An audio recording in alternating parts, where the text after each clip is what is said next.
Indeed, a great pleasure and also a great honor for me to introduce our speaker for today, Dr. M. Celeste Simon, Professor and Scientific Director of the Abramson Family Cancer Research Institute of the University of Pennsylvania. Dr. Simon has made numerous contributions to our understanding of hypoxia and the role of hypoxia-inducible factor in regulating hematopoiesis and angiogenesis. Her current research focuses on the impact of the hypoxic tumor microenvironment on disease progression, and this is, I believe, what she's going to talk about today. Just a brief background on her. She obtained her BA from Miami University, Oxford, in Ohio, in microbiology, and followed that up with a master's from Ohio State University, Columbus, also in microbiology. She received her PhD in 1985 in biochemistry at Rockefeller. And after that, she conducted postdoctoral research in the labs of Dr. Joe Nevins at Rockefeller and in the lab of Dr. Stuart Orkin at Harvard. And it was in Stu Orkin's lab she began her work on hematopoietic development using mouse embryonic stem cells as a model for differentiation. In 1992, she moved to her first faculty position at the University of Chicago at the Department of Medicine, where she continued her studies in hematopoiesis. She was appointed investigator of the Howard Hughes Medical Institute in 1994 at the University of Chicago. While studying the role of the PU transcription factor as a postdoc, while studying its role in specifying hematopoietic cell fate, Dr. Simon developed an interest in angiogenesis and turned her attention to the role of oxygen availability and the hypoxia-inducible factor HIF in regulating hematopoiesis and angiogenesis. These studies showed how the naturally low oxygen environment of the developing embryo regulates blood cell, blood vessel, placental, and cardiac development through HIF. In 1999, she joined the newly set up Abramson Family Cancer Research Institute at the University of Pennsylvania School of Medicine and is now a professor there. She became a full HHMI investigator in 2005. Since 2007, Celeste has also served as the scientific director of the AFCRI. Dr. Simon has received numerous awards for her research, such as from the Cancer Research Foundation Young Investigator Award and Stanley M. Cohen Award for Biomedical Research, just to name a few. And she's been invited keynote speaker for numerous conferences, such as the Keystone Symposia and AACR meetings. Her current research interests include understanding the molecular basis of how hypoxia and HIF regulate cardiovascular differentiation and stem cell function. And her contributions to our understanding of how oxygen availability regulates the unique physiology of solid tumors are deep and will undoubtedly be exploited in novel therapies to inhibit tumor cell survival, angiogenesis, and tumor metastasis. She's had greater than 235 papers to her credit and is incredibly well cited. Having said that, I'd like her to tell us what she's going to, what her talk is all about today. Thank you. Welcome. Am I good? Can everybody hear me okay? All right, well listen, thanks very much for inviting me.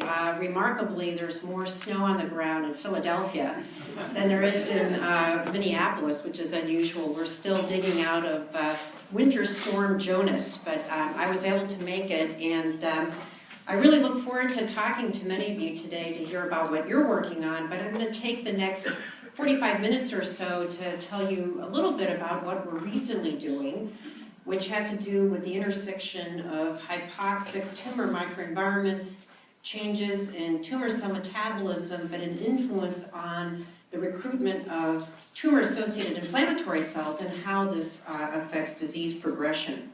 And so the work that I'm going to describe has been born from, we're now about 2 decades, I think Andy concur, about 2 decades worth of real interest in responses to changes in oxygen availability. And this is an obvious thing to say, but given the central importance of molecular oxygen in maintaining intracellular bioenergetics and serving as an electron acceptor in numerous biochemical reactions, it's unsurprising that responses to decreased O2 availability, or what we call hypoxia, occur very rapidly, they're extremely important, and they've been highly conserved. So as you've heard, we began studying this because we believe that hypoxia was a feature of embryonic development, that the rapid proliferation and movement of cells during gastrulation, for example, would create these hypoxic niches that would influence things like blood vessel growth, and this turns out to be the case.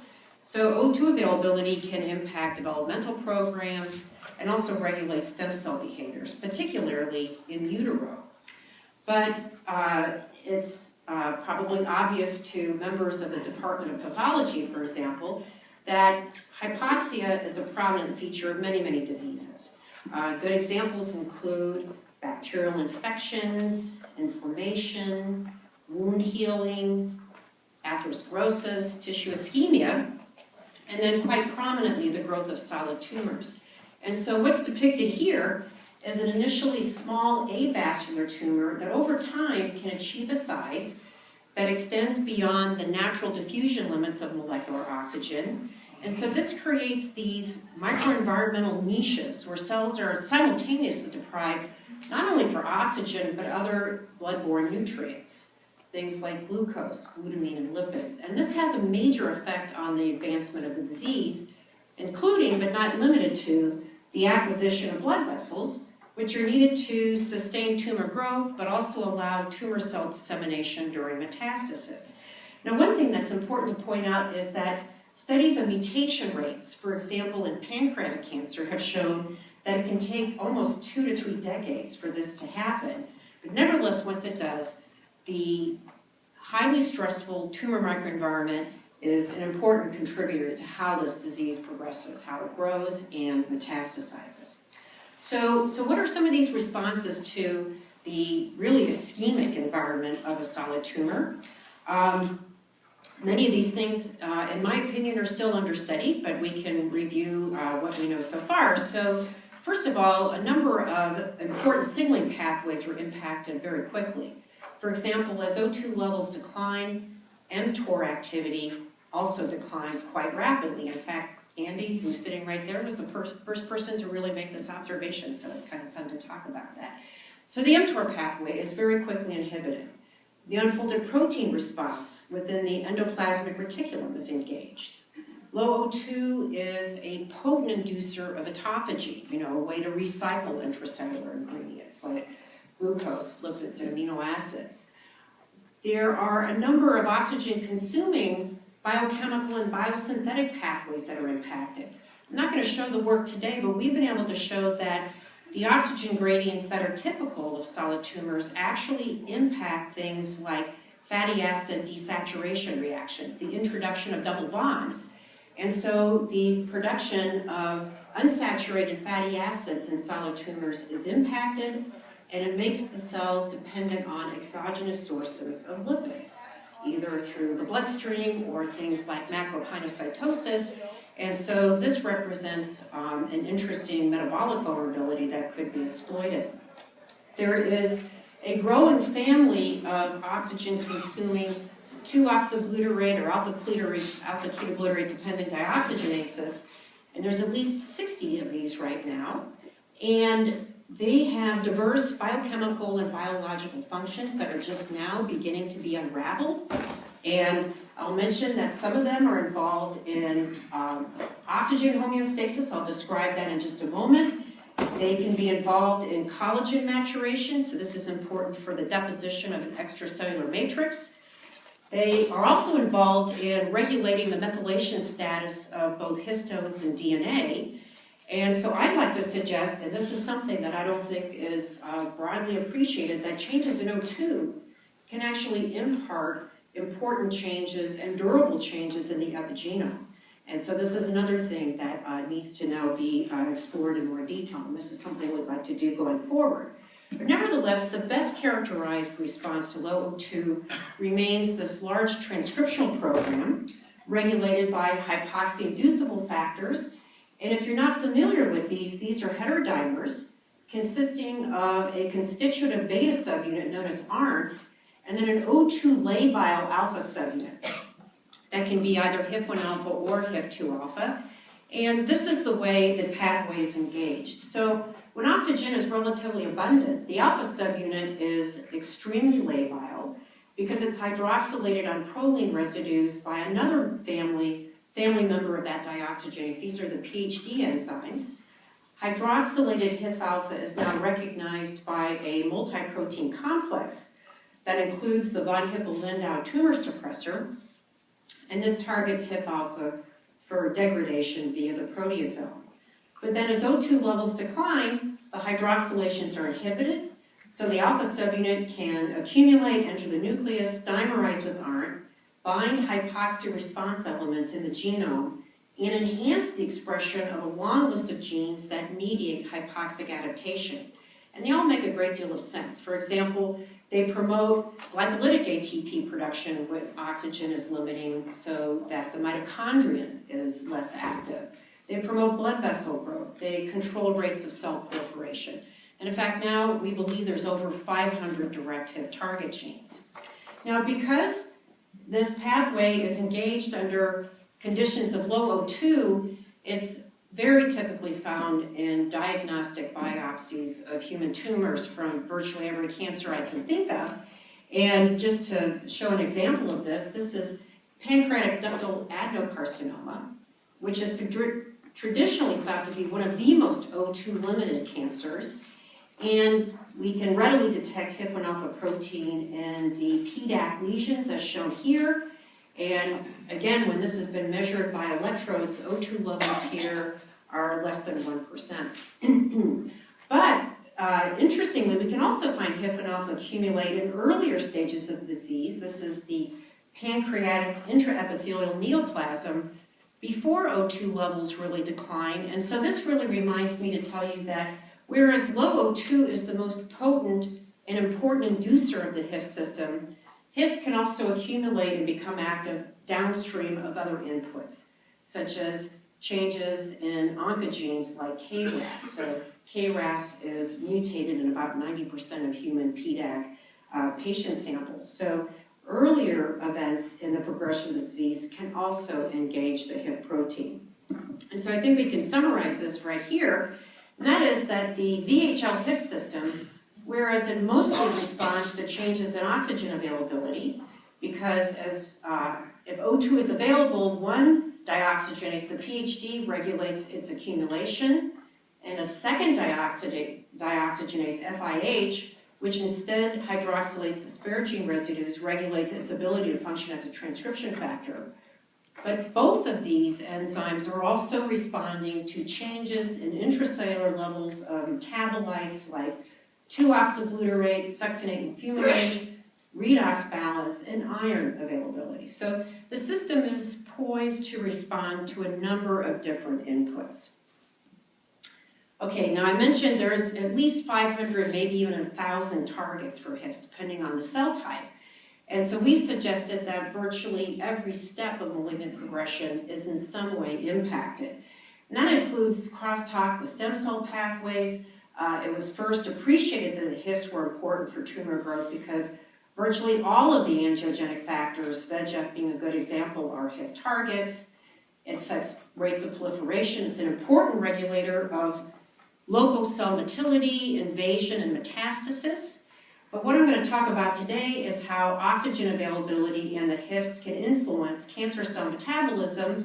And then if it's okay, I'm going to shift gears and talk in the final part of the presentation about more recent work in the recruitment of inflammatory cells. And I thought I'd go into this. These are some recent observations, but I think everybody here can appreciate that we're in the midst of a real revolution right now where recruited immune cells could have an incredible effect on how we can treat patients, how we can impart durable cures, and how oxygen might influence this as well, is where I'd like to end.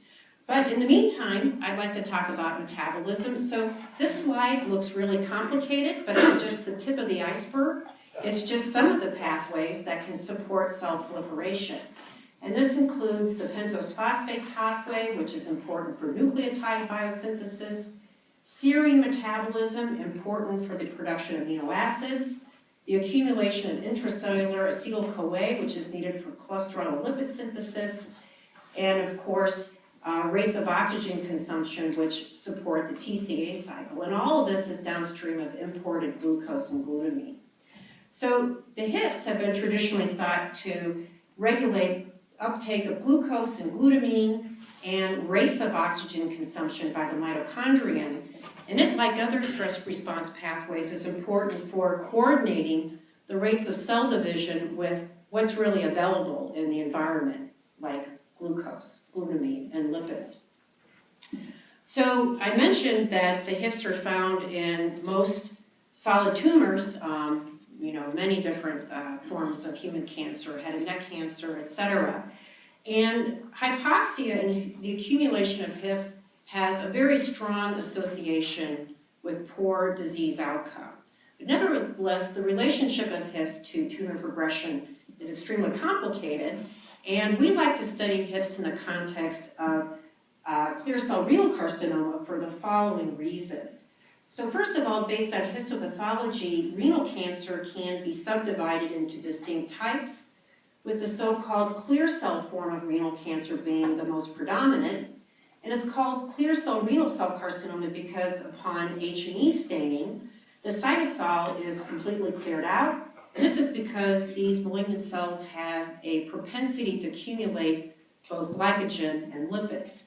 Now, we were attracted to studying this disease because over 90% of the time, they've lost the von Hippel-Lindau tumor suppressor protein. And recall, this would result in essentially constitutive HIF activity, or at least this is what we thought.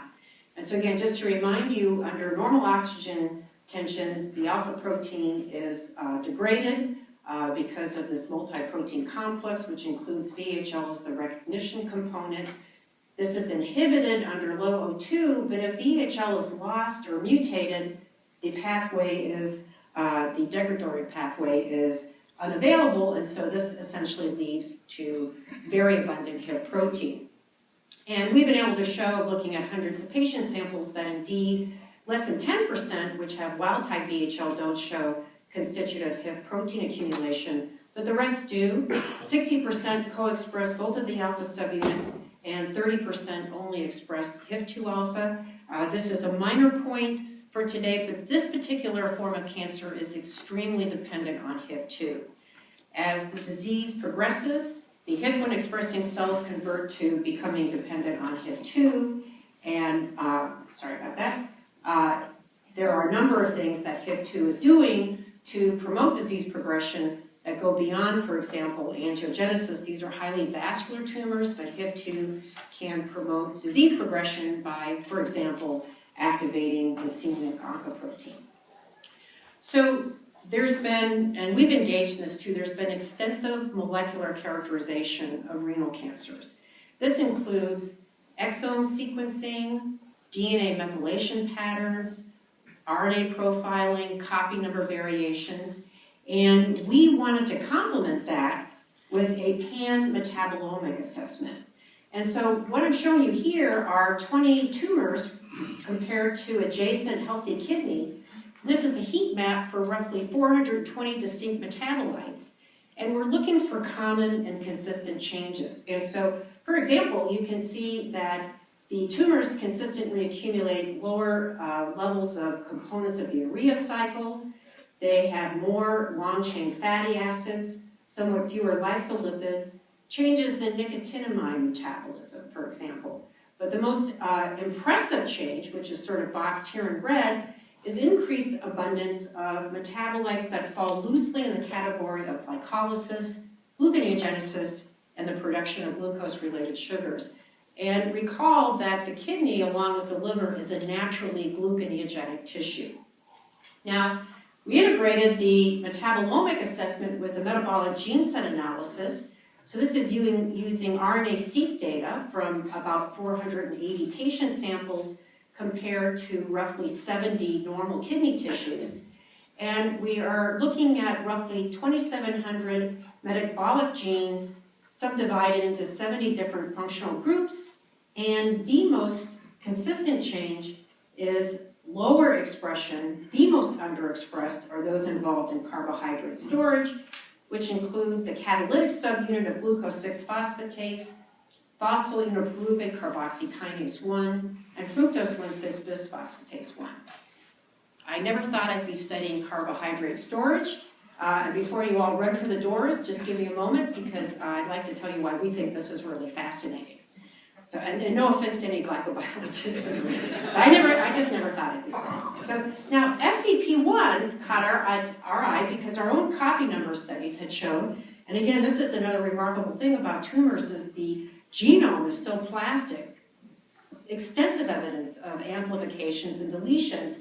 And so we compared copy number variation with expression profiling, and FBP1, as shown here, which is located on chromosome 9 in a domain that's associated with advanced stage, is one of the most frequently deleted and underexpressed. In fact, alleles of FBP1 are lost about 40% of the time.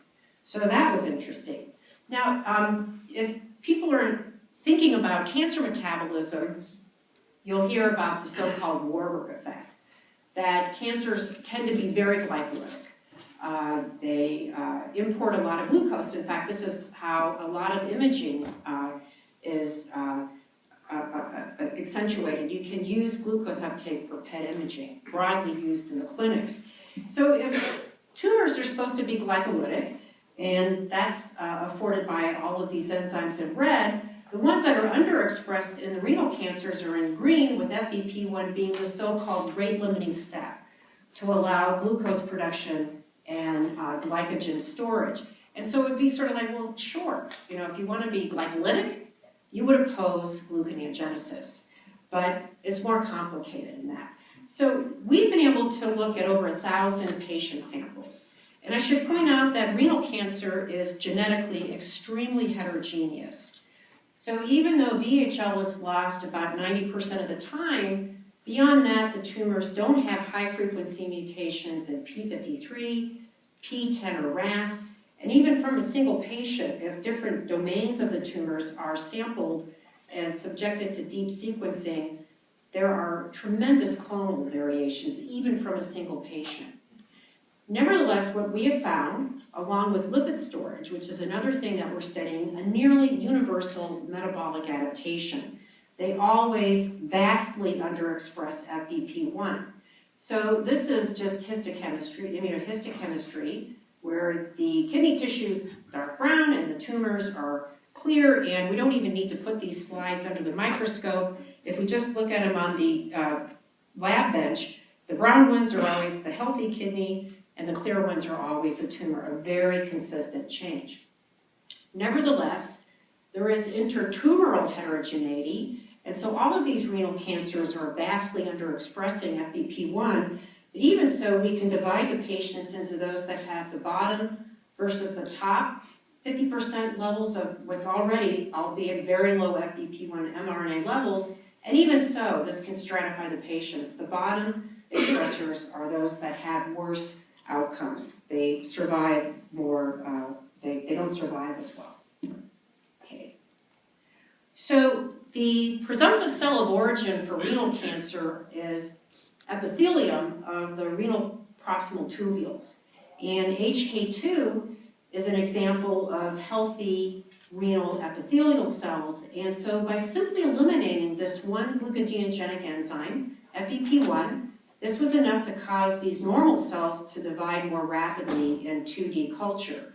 And this was a property not shared with the other gluconeogenic enzyme that's routinely lost, glucose 6-phosphatase.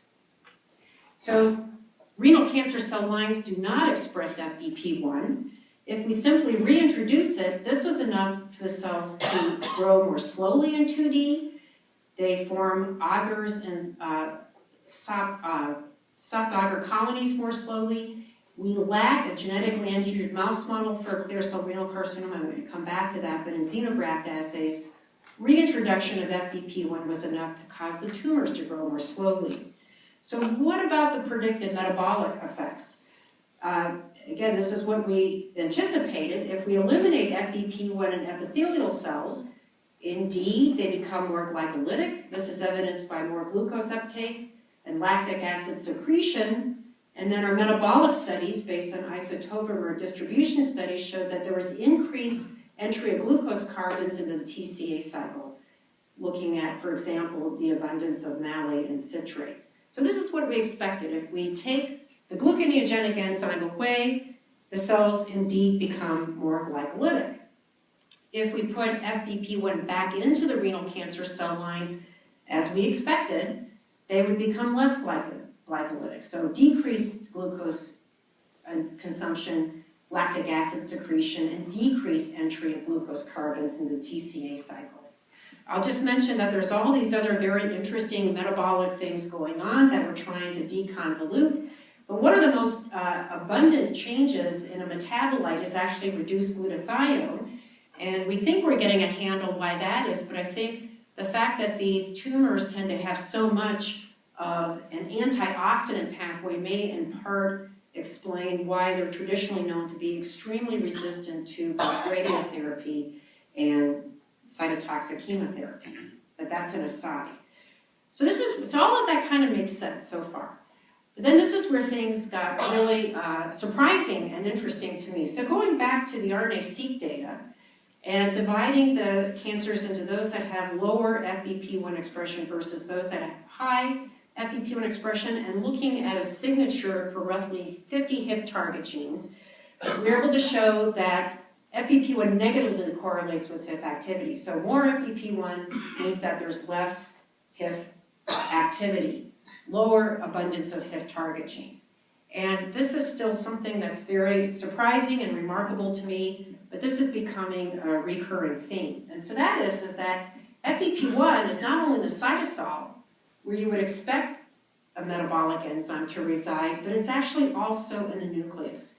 That's shown by immunofluorescence, but I think this is more convincing. This is subcellular fractionation of kidney tissue, and you can clearly see FBP1 in the nucleus along with HDAC1. And I mentioned there was this negative correlation with HIF activity. And so if we concentrate here, these are a number of very typical HIF target genes like VEGF or the glucose transporter GLUT1.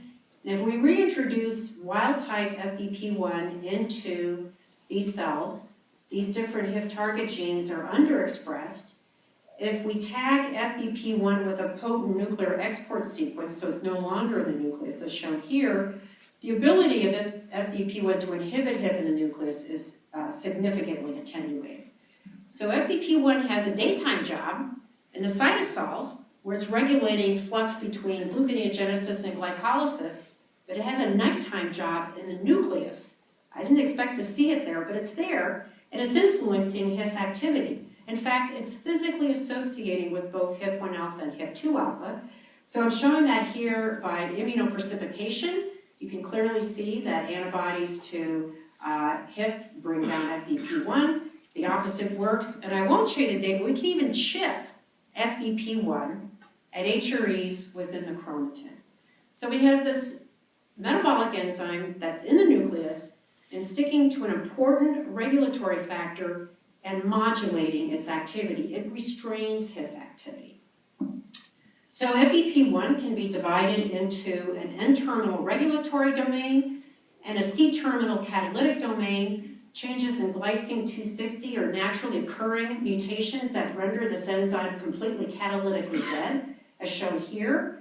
And if, again, we're looking at HIF activity just using a standard HRE luciferase assay, wild-type FBP1 attenuates HIF activity. Again, it reduces it about 30%.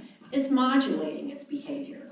But the catalytic dead version does so as well.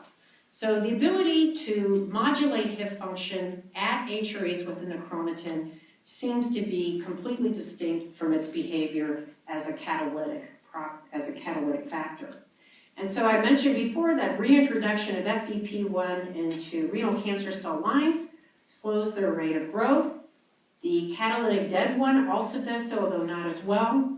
And so the conclusion is that this enzyme has both catalytic activity dependent and catalytic activity independent functions with regard to being a tumor suppressor in the context of clear cell renal carcinoma. So to summarize this part of the presentation, our metabolomic expression profiling and copy number studies have revealed that FBP1 is depleted in essentially 100% of all of the tumors we've been able to evaluate. We've looked at patient cohorts from Penn, from Memorial Sloan Kettering Cancer Center, and UNC Chapel Hill. And even though this is a genetically very diverse disease, this is a universal metabolic change. It influences renal cancer cell growth through catalytic and non-catalytic activity-dependent means. There are a number of interesting things going on with things like central carbon metabolism, pentose phosphate pathway, glutamine uptake, which I could talk about later if people are interested. But nuclear FBP1 physically associates with HIF1 and HIF2 at chromatin, inhibiting their activity. So we know a little bit more about this. So this is the topology of the alpha subunit, where the extreme terminus is where it binds DNA. The pass domains is where aren't contacts for dimerization. And the C terminus is where it functions as a transcription factor. And for years, just standard transcriptional activity assays have read out this domain as an inhibitory domain. That is, when it's lost, this factor is more potent as a transcriptional regulator. But we never understood why. Well, it turns out that it's the inhibitory domain that FBP1 is binding. It's physically binding here and in some way inhibiting HIF activity. And this is something we're trying to understand. And then in converse, HIF is binding to the extreme N-terminus of FBP1 in the regulatory domain. And very intriguingly, this is where allosteric regulators like AMP bind. And so if you think about it, it makes sense. So FBP1 opposes glycolytic ATP production. So if AMP levels come up, you would want to oppose that. So AMP binds to this pocket of FBP1, inhibiting its catalytic activity. But that's exactly where HIF is sitting too. So remember, HIF also promotes glycolytic ATP production. So we would suggest that AMP is suppressing FBP1 in both its catalytic activity role, but also in its ability to influence HIF. Okay. So this is how we're thinking about this. So in the epithelium of the proximal tubules, you have this gluconeogenic enzyme in both the cytosol and the nucleus, and its role in the cytosol is to carefully balance glycolysis versus gluconeogenesis based on the metabolic needs of this tissue at baseline. But then upon the initiation of clear cell renal carcinoma, where we believe the initial event is loss of VHL, which we thought led to full-on HIF activity, but we were wrong. It turns out right after that you have to lose FBP1 as well. So as I said before, this happens about 40% of the time because the locus is deleted, and the rest of the time it is very strongly epigenetically silenced. And so with FBP1 out of the picture, you greatly favor glycolysis, pentose phosphate pathway activity, production of NADPH. This is extremely important for lipid synthesis, and this is a very lipid-laden disease. And the loss of FBP1 allows this to happen in the cytosol, but now you really do have full-on HIF activity, and the disease progresses. So where are we going to go with this? Well, one of the things we're doing, and again, this is something I never thought I would do, is we're actually going to be performing ChIP-seq with a gluconeogenic enzyme, because we'd like to understand how many of the HREs are co-occupied by both HIF and FBP1. So one idea that I thought was kind of exciting is that maybe FBP1 modulates the metabolic output of the HIF system, but I'm not sure that's the case. And so by both ChIP-seq as well as mass spec, we're trying to figure out what are some of the other nuclear factors that FBP1 is talking to and modulating. And as we were publishing our findings, another group completely independently showed that FBP1 is also affecting forms of breast cancer through an impact on Wnt beta-catenin signaling, and so is FBP1 in some way influencing the activity of nuclear beta-catenin, for example. So we want to know the scope of FBP1 influence in the nucleus. And then finally, we've now created a conditional allele of FBP1 because we'd like to see what the intersection between FBP1 and HIF is in the normal kidney. So the kidney is an example of a tissue that has very steep oxygen gradients to begin with. And in the relatively well-oxygenated domains of both the kidney and the liver, the cells engage in gluconeogenesis, but at the poorly oxygenated regions, they are naturally more glycolytic, and so is this toggling between FBP1 and HIF getting the upper hand, contributing to what we call metabolic zonation. But also, we've now shown that FBP1 is pretty universally lost in hepatocellular carcinoma. And then the relative of FBP1, FBP2, which is expressed in muscle, is uniformly lost in a number of forms of soft tissue sarcoma. And so we're now doing genetic studies to look at how they're influencing other forms of cancer like hepatocellular carcinoma and sarcoma. And now we think by combining VHL loss with FBP1 loss, we'll have a genetically engineered mouse model for renal cancer. This is something the field has lacked, and it helps us understand the disease, but it's also very important for co-clinical trials with a number of drugs that are being explored, again, most recently forms of immunotherapy. The third cancer approved for immunotherapy approaches like anti-PD-1 or anti-PD-L1 is renal cancer. And what are the metabolic influences of that is something we'd like to look at. I'm just going to mention very briefly, I'm just going to kind of pass over these slides because I want to talk about a final story in the remaining moments, but the next rung on the ladder is the Areia Cycle, and it's downregulated. And I'll just mention that we believe that this is actually to protect amino acid synthesis because of possible depletion of a cofactor called pyridoxal phosphate. Don't mind me, I'm just going to skip over this in the interest of time. But this is another metabolic adaptation that the cancers engage in. And so in the final 10 minutes, I'm going to completely shift gears.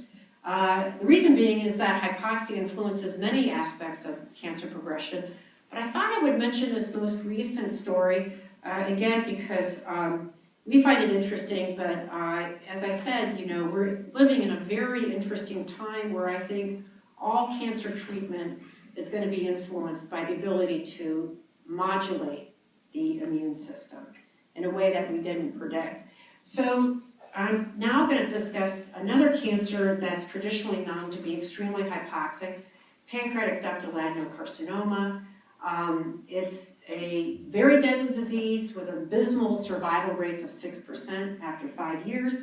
And this is another disease which is dominated by one oncogene. Better than 90% of the time there are mutations in KRAS, and it progresses through PANNs to PDAC by acquisition of additional changes in genes like E4A or P53.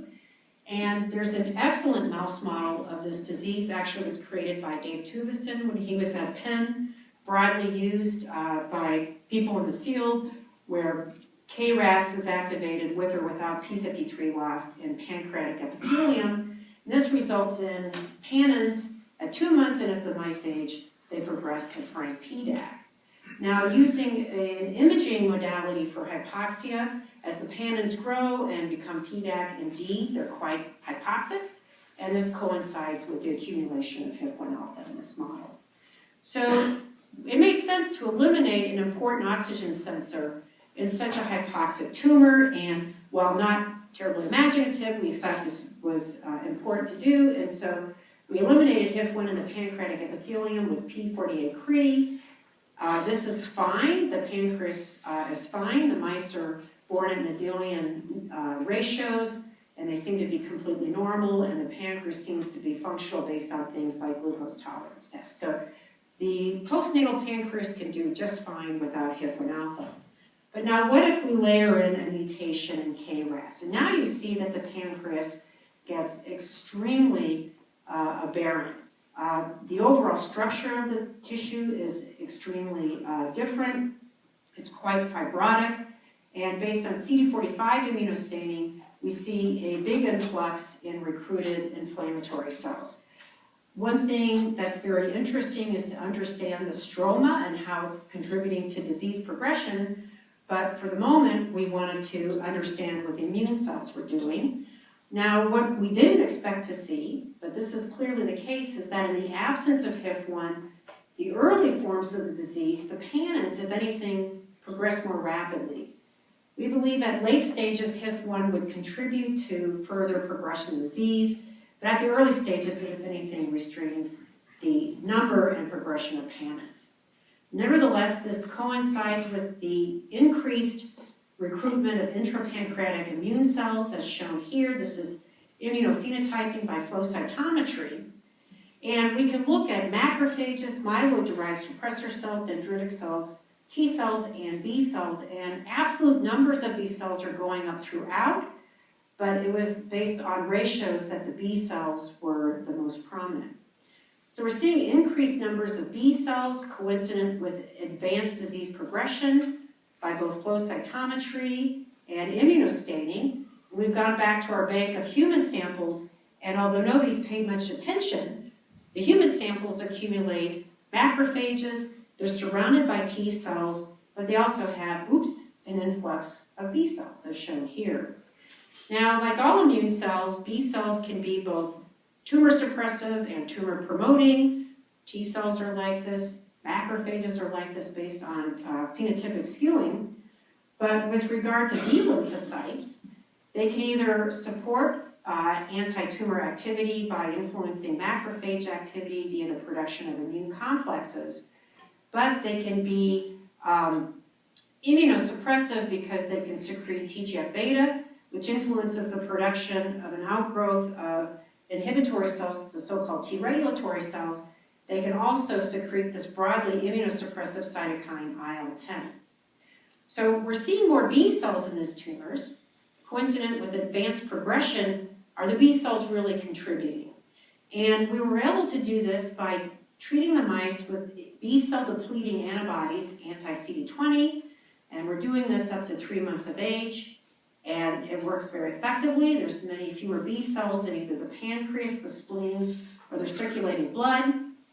And although this is a complicated slide, we got a very remarkable finding. So let's just focus on the PANN3s.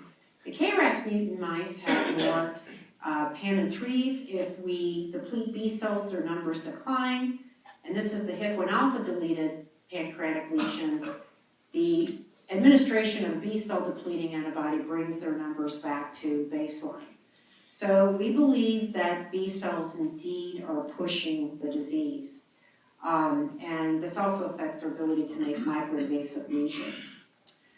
So what is recruiting the B cells? So in the KRAS mutant lesions, we believe it's due to a chemokine called CXCL13. In the absence of HIF-1 alpha, CXCL13 is expressed more abundantly. We see this in human samples as well. And if mice are treated with antibodies to this, the B cell recruitment is significantly diminished. So there's lots of different kinds of B cells, and I'll just close with mentioning that we think the culprit is a B cell type called B1b. I'm not an immunologist, I had to look up what this was, but it turns out that B1b cells are a minor population, but they tend to be mostly found in the peritoneal cavity, which is interesting. And although I'm learning more about them, these tend to be involved in wound healing. They make low affinity antibodies to a broad number of pathogens, while B cells have been appreciated to be important in the progression of prostate cancer and squamous cell carcinoma. Their study in the involvement of immune cells in neoplasia is significantly, has been less appreciated than, for example, the inputs of T cells, macrophages, and dendritic cells. No one has pointed out B cells as being important for pancreatic cancer, and as far as we know, nobody has really highlighted the role of B1b cells. So to summarize this final part, hypoxia and stabilization of HIF-1 alpha occur during early pancreatic neoplasia. That loss of HIF-1 alpha at the earliest stages of the disease, if anything, causes the disease to progress more rapidly. This might seem counterintuitive, but recall HIF is important for injury responses and wound healing, and we believe the KRAS insult is like an injury, and without HIF-1 alpha, this makes things very permissive for KRAS-mediated neoplastic transformation. That Panin progression by HIF-1 alpha deletion is accompanied by an increase in intrapancreatic B cells, and the biggest difference is in this group of cells called B1b, and B cell depletion restrains the progression of Panins and the development of invasive carcinoma. And so where would we like to go with this? I won't belabor the genetic approach, but whereas loss of HIF-1 alpha pushes the disease early, we believe at late stages HIF-1-alpha would then convert to being something that would support disease progression. And we can probe this by both pharmacologic inhibition of HIF-1-alpha, but being able to inhibit it temporally. We believe that the effects of B cells are impacting T cell behavior, and this is something that we'd like to pursue. But then finally, we want to understand exactly what the B1B cells are doing. And so we and others have shown that if you grow orthotopic pancreatic tumors in B cell deficient mice, like um-lmp mice, they're smaller. We can rescue that with all B cells, but can we rescue it specifically with B1B? And then we'd like to take the B1B cells from the normal pancreas versus the B1B cells from the pancreatic tumors and see what it is that they're producing. How are they promoting the disease? And most importantly, there is actually a therapeutic consequence of this. So B cells can readily be inhibited by things like BTK inhibitors. They're available in the clinic. And if this model of pancreatic cancer is treated with a standard BTK inhibitor, the disease progresses much more slowly and the mice live longer. And so perhaps BTK inhibitors could be combined with other things that are being tried, such as standard of care gemcitabine, but then other means of immunotherapy. And so this is something that we're very excited. So I will close. This is the most important slide of all. The work on FBP1 and renal cancer was largely conducted by postdoctoral fellow Bo Lee. I'm sorry I had to gloss over the excellent Areia Cycle work being performed by Josh Ohosky, but he is actually an alumnus of University of Minnesota. He went here for undergrad and graduate school in chemistry, and I was very lucky that he joined my lab, and just wanted to mention him, if any of you know him. And then finally, the work on pancreatic cancer has been conducted by Ken Lee with help from Michelle Spada. And so, again, I talked about two very different areas of the lab, but maybe it points out that hypoxia through many means really influences this disease in a variety of ways. So with that, thanks again for having me, and if you have any questions, I'd be happy to answer.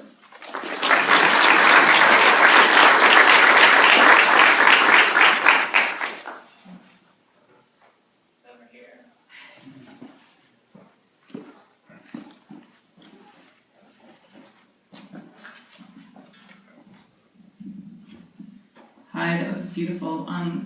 So we showed that at least in human models, when you knock out one of the HIFs, the other one goes through the roof. Yeah. In contrast to the mouse model where you knock out HIF1, at least in the mammary gland, nothing really happens to HIF2. So I'm wondering did your HIF2 spike, or did you look at HIF3 also? In the example? Yeah.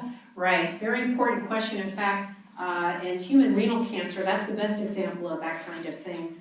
There's always cross-regulation between these factors. And in renal cancer, if you eliminate HIF1, HIF2 goes way up, and the converse can happen. So we have looked at HIF2 in these tumors. It's still present. We believe that HIF2 is probably contributing to the progression of the disease, but we don't know how. We don't think that there's any overcompensation for HIF2, because at least in the early stage of the disease, if we eliminate ARMP, the common dimerization partner, the phenotype is the same. Okay. But I suspect that at late stages of the disease, HIF1 and HIF2 might be contributing to disease progression in a number of ways that could be redundant or cooperative, and those are the things that we'd like to look. So I think what I can say is that in the early stage of the disease, what we're showing is not because of overcompensation by HIF2, but it's an important question. Are there any overlapping features with pancreatitis, especially with respect to the B1B cells? Right. So one of the reasons why we think that we get this counterintuitive result where the pannins progress more rapidly, and you saw that the pancreas looks, it's very fibrotic, is consistent with what we're seeing with pancreatitis. So we're using that model, using serolin injections, and if you're familiar with it, which I suspect you are, that in the wild-type mice treated with inducers of pancreatitis over a very finite amount of time, they can resolve the disease. The fibrosis goes away, the inflammation goes away, the metaplasia goes away. But in the absence of HIF1, that is significantly attenuated.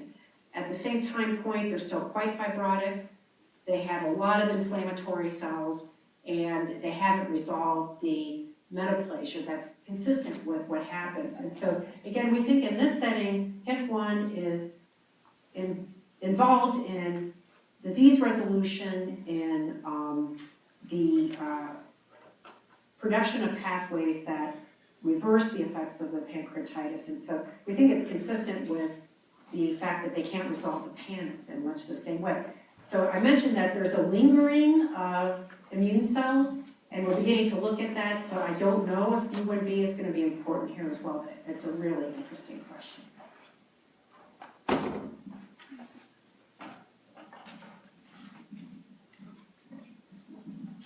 Succinate has been argued to be an important metabolic regulator via the HIP1 system to activate the inflammasome. Right. In the FBP1 silent cells, is succinate levels altered? So that is something I'd have to go back and look at the heat map to tell you exactly what the overall levels are, but when FBP1 is gone, as you would imagine, the metabolic flux into succinate is definitely increased quite dramatically. So do you get an activation of inflammasome under those conditions in tumors? You know, that's a really interesting question. I don't think we looked at it, but it's something we should probe. I don't have any direct evidence. I never thought to look at it. It's a great idea. Oops. That's right. Anita's getting a workout.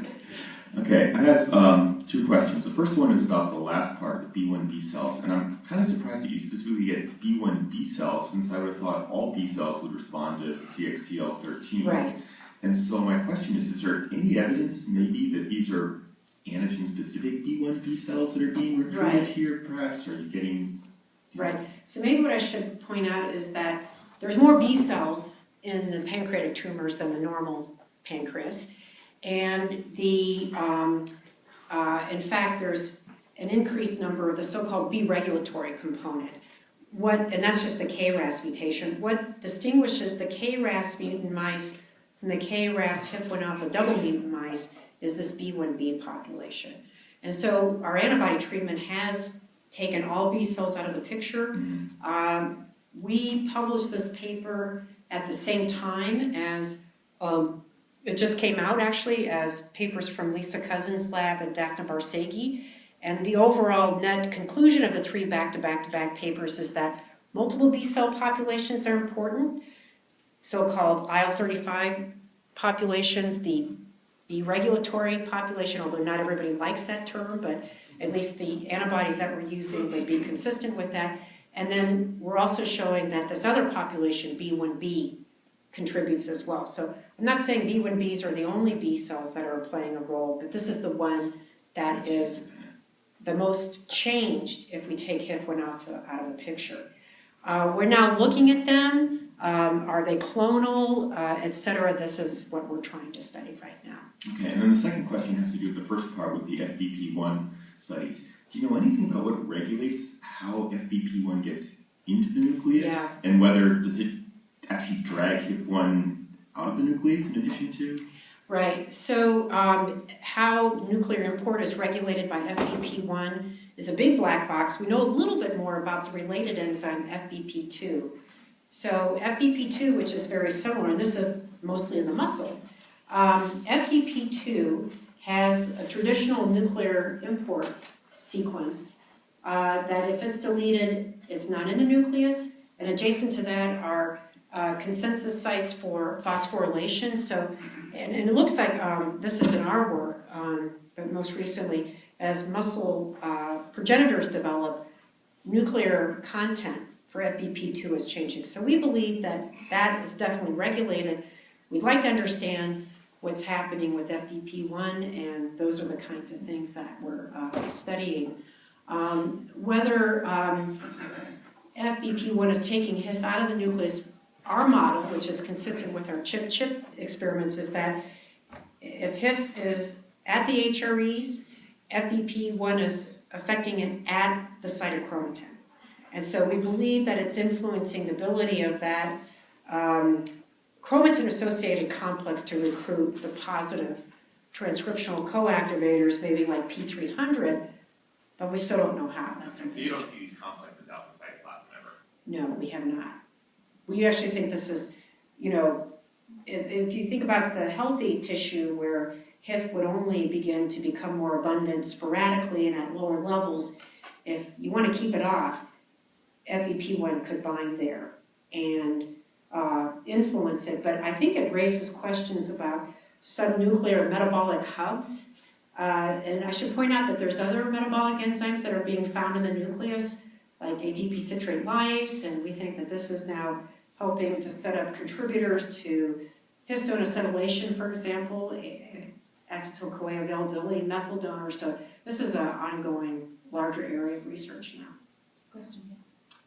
Hi. So you mentioned that B cells can regulate macrophage skewing. Have you looked at macrophage polarization in the...